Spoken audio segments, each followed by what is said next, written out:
அப்புறம் காலையில் வந்து இட்லி பூரி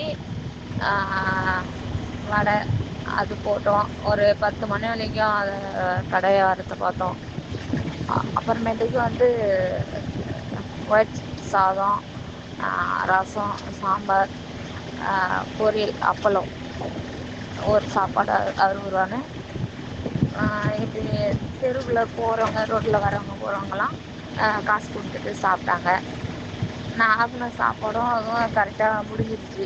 அதுக்கப்புறமேட்டுக்கு பார்த்தீங்கன்னா எங்கள் பையனுக்கு பிறந்த நாள், அதனால் எனக்கு ஒரு 20 சாப்பாடு வேணும்னு சொன்னாங்க.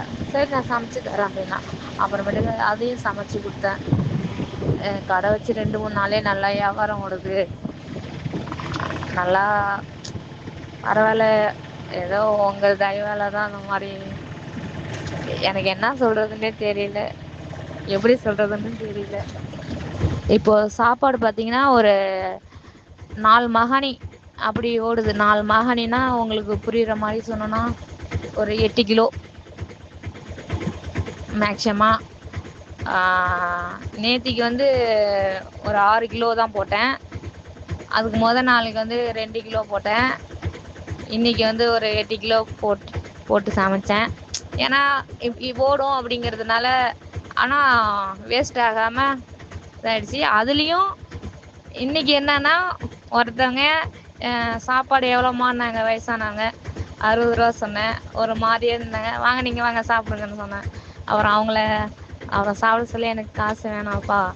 இல்லைம்மா, நீங்கள் எப்படிலாம் பண்ண, நீங்கள் நஷ்டம்தான். அப்படி இல்லை, ஒரு பொண்ணாக இருந்தால் சாப்பிட மாட்டிங்களா, உங்கள் பேத்தியாக இருந்தால் சாப்பிட மாட்டிங்களா அப்படின்னு சொன்னது அவங்களுக்கும் சந்தோஷமாயிடுச்சு. அதில் எனக்கும் ஒரு சந்தோஷமாயிடுச்சு அவங்க சொன்னதுமே. இல்லைம்மா நீ காசு பிடிமான்னாங்க.